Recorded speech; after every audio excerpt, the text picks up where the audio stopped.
Dalam nama Bapa dan Putra dan Roh Kudus. Amin. Allah Bapa di surga, terima kasih Engkau telah mengutus kami untuk ikut serta dalam tugas penyelamatan manusia sesuai dengan tanggung jawab yang Kau berikan kepada kami masing-masing, sesuai dengan misi yang Kau berikan kepada kami masing-masing, di mana kami dipanggil untuk mencintai orang-orang yang Kau berikan kepada kami, terutama orang-orang yang di mana kami terlibat untuk membantu membawa mereka kepadamu. Terpujilah namamu kini dan sepanjang segala masa. Amin.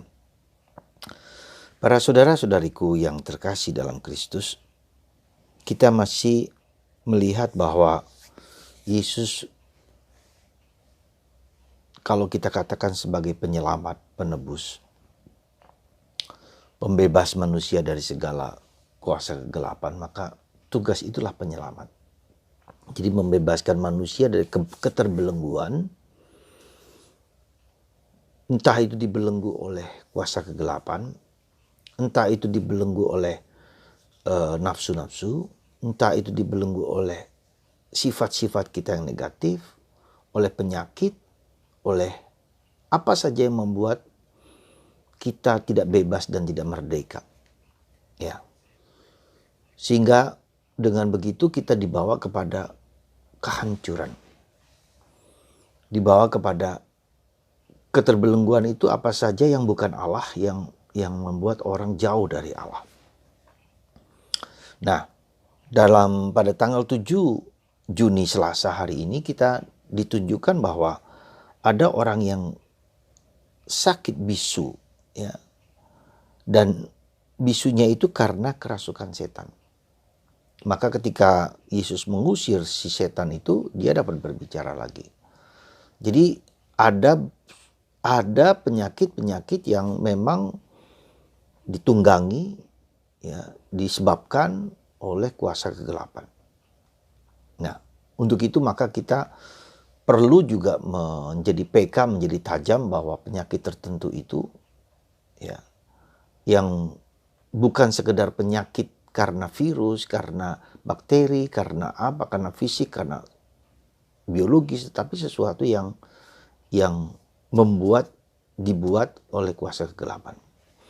Maka dibutuhkan kuasa pembebasan. Ya, orang itu mohon supaya Yesus membebaskan dia dari kuasa kegelapan itu sehingga dia bisa menjadi terbebaskan. Nah, itu. Yang kedua, kita lihat bahwa Yesus dipanggil untuk membebaskan orang ini, kita semua manusia ini dibebaskan supaya kita merdeka menjadi anak Allah, hidup seperti anak Allah. Ya. Nah, kenyataannya situasi manusia itu di keterbelengguan inilah, ya, di mana Yesus mau menyelamatkan, menebus, justru dia dengan mengorbankan hidupnya, ya, supaya manusia dibebaskan. Nah, Yesus tahu mengapa manusia itu tidak mampu dan tidak bisa menjalankan kehendak Allah karena keterbelengguan ini.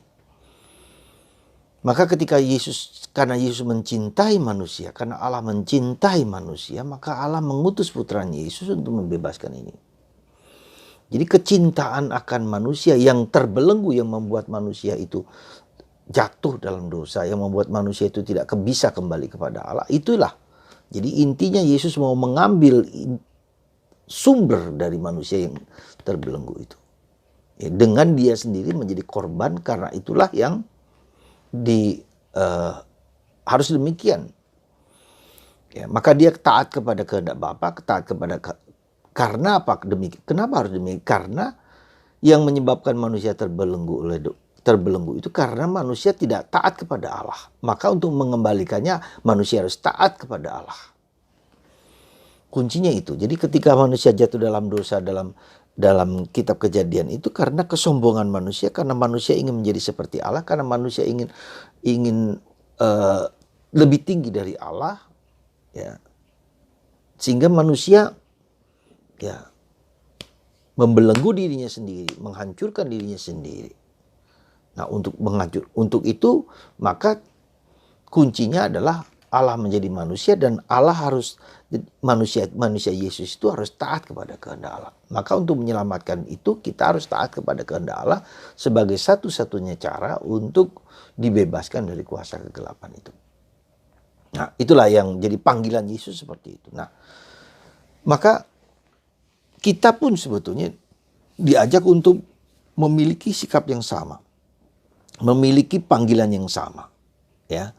Nah, untuk bisa ikut serta dalam karya penyelamatan Yesus, kita sendiri harus menyadari itu. Apa yang membelenggu hidupku? Apa yang menjadi problem hidupku? Apa yang menjadi kesukaran hidupku? Apa yang menjadi penderitaanku? Ya. Nah, disitulah ketika kita bergulat dengan situasi seperti itu, kita mohon supaya Yesus sendiri membebaskan aku dari segala belenggu-belenggu dosa itu. Kalau bukan kuasa kegelapan, syukurlah kalau tidak ada kuasa kegelapan di situ yang nunggangi, sekali lagi yang nunggangi. Tapi oleh kecenderungan saya, oleh dosa saya, oleh kelemahan saya, oleh karakter saya, oleh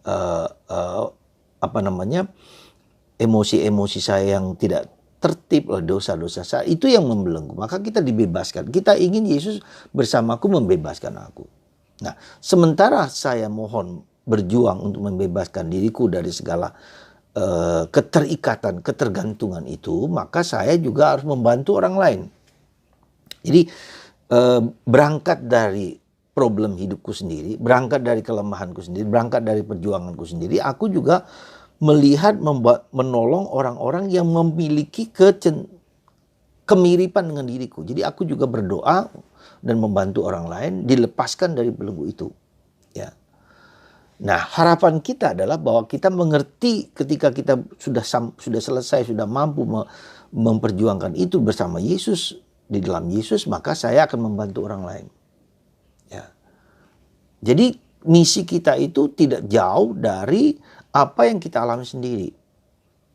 Nah, kenapa demikian? Karena ketika kita mengalami sendiri, saya tahu, saya belajar, saya punya pengetahuan bagaimana cara mengendalikan diriku dari segala belenggu dosa itu, dari segala belenggu keterikatan itu. Sehingga saya bisa membantu orang lain.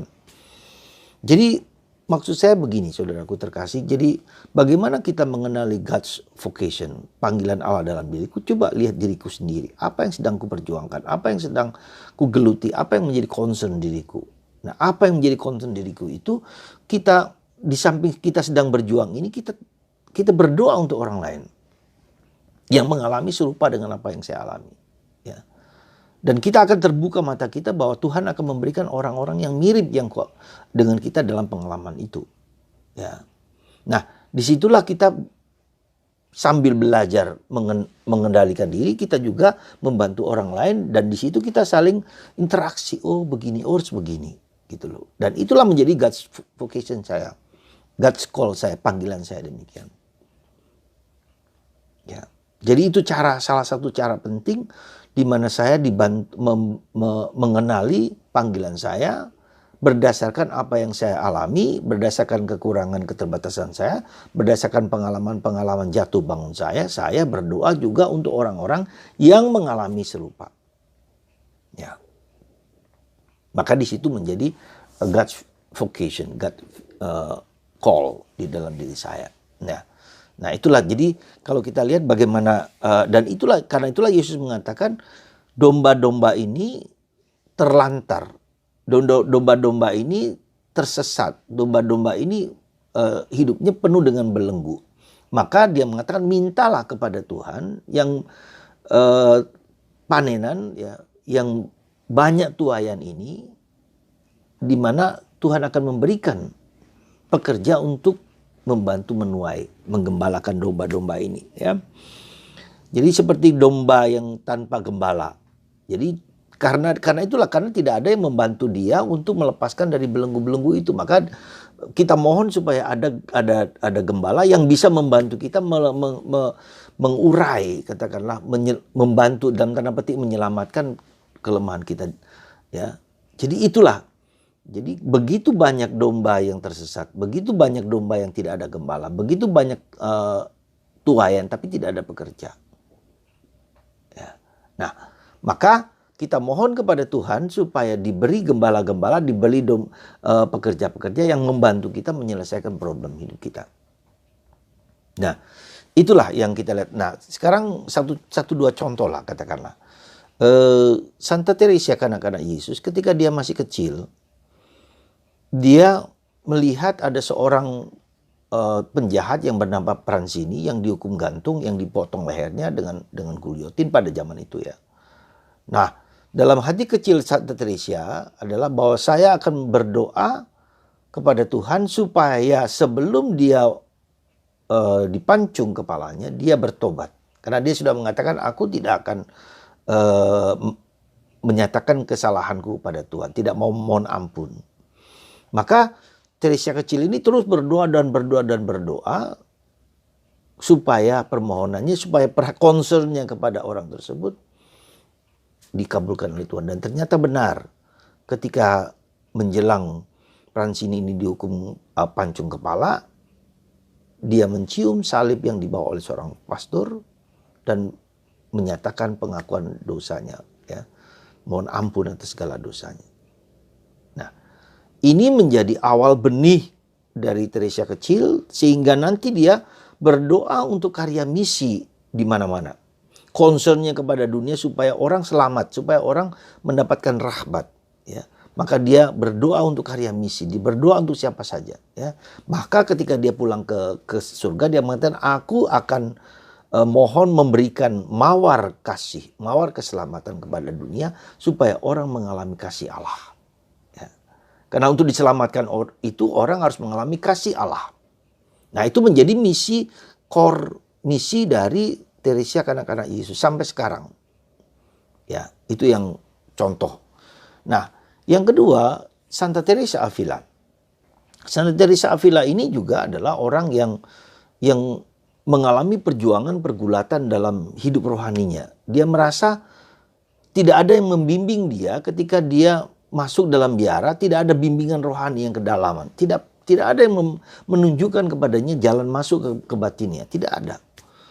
Nah, itulah yang menjadi concern dia. Maka ketika dia kemudian bertobat, ya, karena pertobatan dia, pengalaman bersama Allah, Tuhan hadir bersama dia, maka dia menuliskan pengalaman-pengalaman batinnya, bagaimana orang bertemu dengan Allah, masuk dalam diri Allah, ya, dan ia tuliskan dalam buku-bukunya Interior Castle, The Perfection, ya.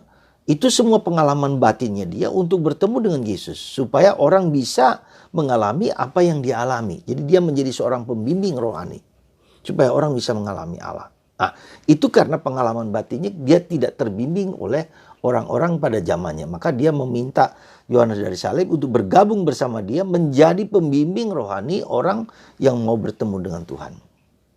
Nah, itulah menjadi God's vocation dia.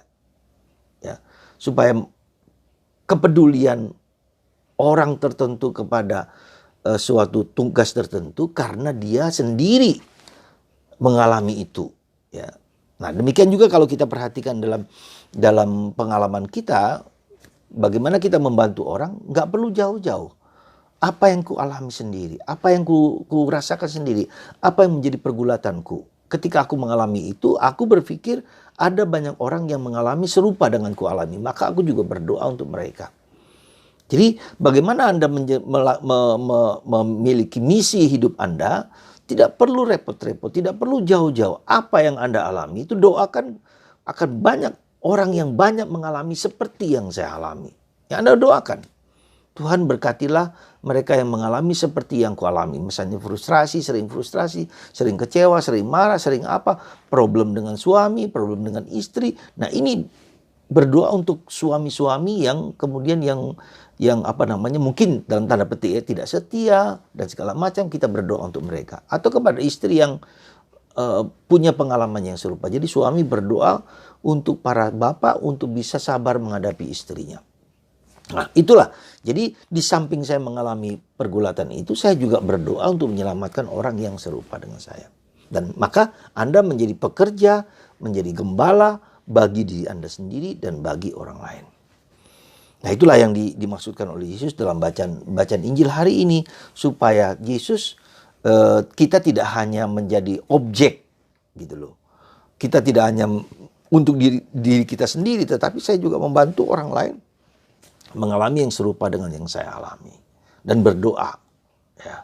Dan mudah-mudahan dengan pengalaman batin ini, saya bisa membantu orang lain. Apalagi kalau kita bertemu dengan seorang pembimbing rohani yang bisa menunjukkan jalan dalam kehidupan batinku sendiri itu. Yang menunjukkan ada banyak cara. Misalnya Anda bergaul dengan para Romo Jesuit, Anda bergaul dengan para Romo Karmelit, ada bergaul dengan para kudus Karmelit, Santa Teresa Avila, Yohanes dari Salib.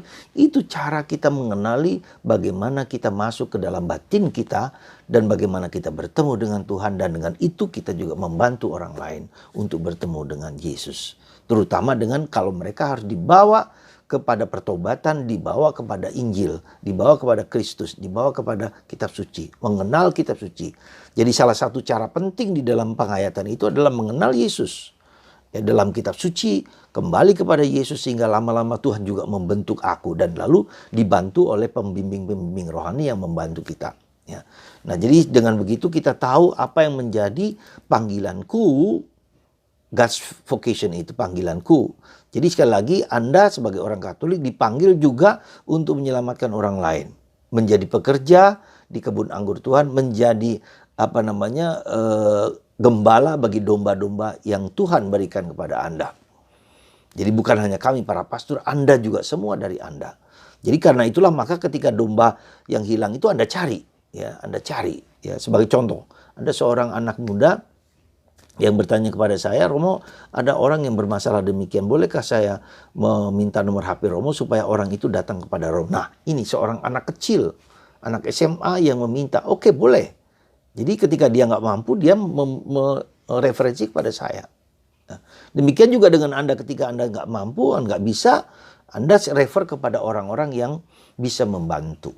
Ya, semoga panggilan kita yang hari ini, ya, menjadi gembala dan menjadi pekerja di kebun anggur Tuhan bukan hanya ada pada para pastor, para suster, tapi Anda juga dengan cara Anda sendiri yang mengalami problem itu, ya, mohon kepada Yesus, bergaul dengan Yesus, dan Anda juga mendoakan orang yang mengalami yang serupa dengan Anda. Semoga Anda bersedia menjadi gembala, menjadi pekerja di kebun anggur Tuhan. Carilah domba yang hilang, carilah domba yang tersesat. Ketika Anda tidak mampu, refer kepada orang yang lebih mampu. Tuhan memberkati Anda. Allah Bapa di surga, berkatilah anak-anakmu ini, supaya mereka menjadi gembala, menjadi pekerja di kebun anggur Tuhan. Dengan cara mereka sendiri, dengan apa yang mereka alami, dan mereka dibantu oleh orang-orang yang kompeten, yang bisa, sehingga dapat bertemu dengan Yesus. Terutama ketika mereka bertobat dan bergaul dengan kitab suci. Tuhan berkatilah kami semua, berkatilah anak-anakmu ini, dan bagi mereka yang takut, bagi mereka yang gelisah, bagi mereka yang cemas, diberkati, didamaikan oleh Tuhan Yesus sendiri. Berkat-Mu atas anak-anakmu ini, ya Bapa, dalam Bapa dan Putra dan Roh Kudus. Amin.